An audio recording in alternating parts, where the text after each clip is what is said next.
Hello guys.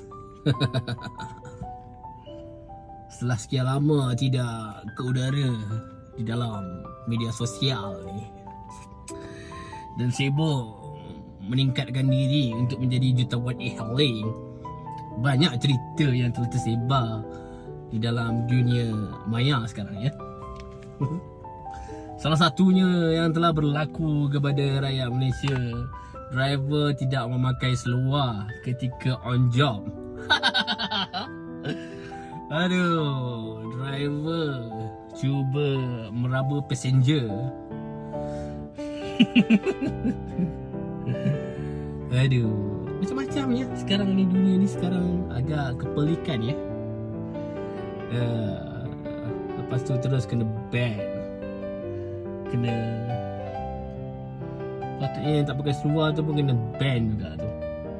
Adakah patut pakai spender je waktu on job? Aduh. Jadi tata cara membawa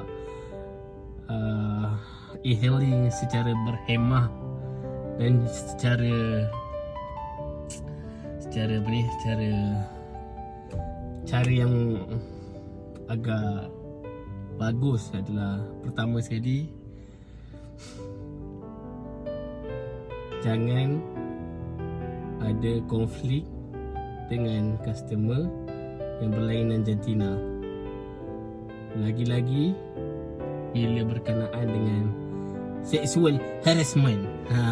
Tak kisahlah anda mesej ke, anda pandang ke, anda mengajak keluar ke, anda cuba mengurat ke, kalau boleh jangan. Kalau anda ingin lama di dalam dunia ni,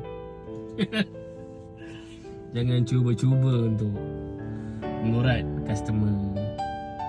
Sebab kadang-kadang kita rasa itu macam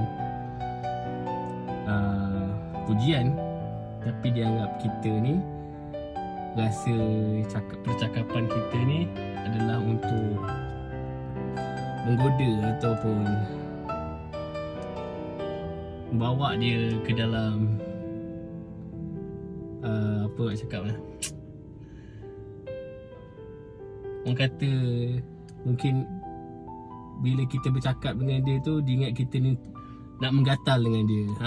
Itu dia punya perkataan yang sebenar. Jadi kepada semua jutawan-jutawan e-hailing, janganlah buat perangai sebegitu. Jangan tak pakai seluar.